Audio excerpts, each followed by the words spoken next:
Bonjour. Vous le savez, le français vient du latin. Oui, mais de quel latin?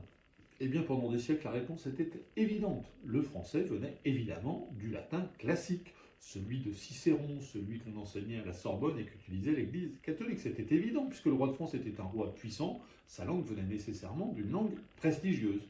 Point à la ligne. Ah oui, mais sauf que les savants se sont mis à travailler un peu sérieusement et se sont aperçus qu'il y avait quand même énormément de différences entre le latin classique et le français. Prenons l'exemple du mot cheval. Le cheval est la plus noble conquête de l'homme, qu'utilisaient tous les jours le roi et les aristocrates. Comment disait-on cheval en latin? On disait equus. Entre equus et cheval, il y a une petite différence. Bah oui, parce que cheval, ça vient pas d'equus, ça vient de caballus. Caballus, c'est un autre mot latin, mais qui ne voulait pas dire cheval exactement, il voulait dire canasson. Pas terrible. Pas terrible. Des exemples comme celui-là, il y en a des dizaines et des dizaines. Et puis la syntaxe ne collait pas non plus. Conclusion. Eh bien, conclusion, le français ne vient pas du tout des plus belles pages écrites par Cicéron, Virgile et les autres. Non, il vient du latin parlé par le peuple. Le latin des soldats, le latin des marchands, le latin des esclaves, un latin déformé par rapport au latin écrit. La même différence, si vous voulez, qu'entre un texte de Marcel Proust et une conversation au café du coin. Voilà, c'est à peu près ça.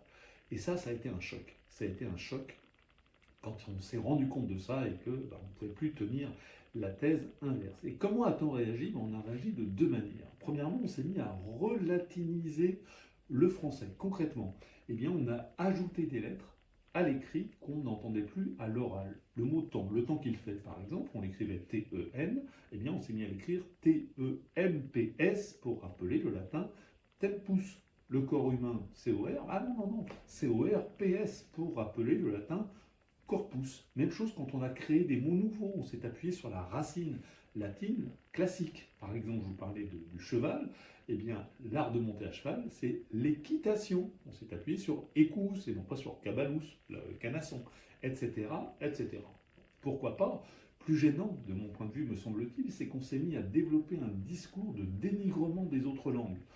Puisqu'on était à une sorte de complexe d'infériorité, si vous voulez, puisque le français vient du latin populaire, bah non, ça va être quand même la plus belle des langues, et on s'est mis à critiquer les langues étrangères, les langues régionales, etc., etc., ce qui est un peu idiot, je le répète tout le temps, et tous les linguistes le savent, toutes les langues sont égales, et le français a suffisamment de qualité en soi pour qu'on n'ait pas besoin d'aller dénigrer les autres langues, et moi le français tel qu'il est, et non toutes les langues, c'est quand même beaucoup plus simple comme cela, mais voilà, c'est ça un complexe d'infériorité.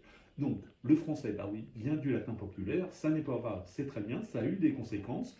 Je vous recommande à ce sujet l'excellent livre du linguiste Bernard Cerquellini, Une langue orpheline, qui raconte tout cela bien mieux que moi, mais c'est de cela que je me suis inspiré pour écrire mon article de la semaine dans ma chronique sur le bout des langues de l'Express. Je vous invite à la retrouver parce qu'elle est beaucoup plus complète et il y a d'autres informations sur d'autres sujets. Et je vous donne rendez-vous non pas la semaine prochaine, puisque ce sont les fêtes, mais à la rentrée. Et je vous souhaite évidemment d'excellentes fêtes de fin d'année. À bientôt.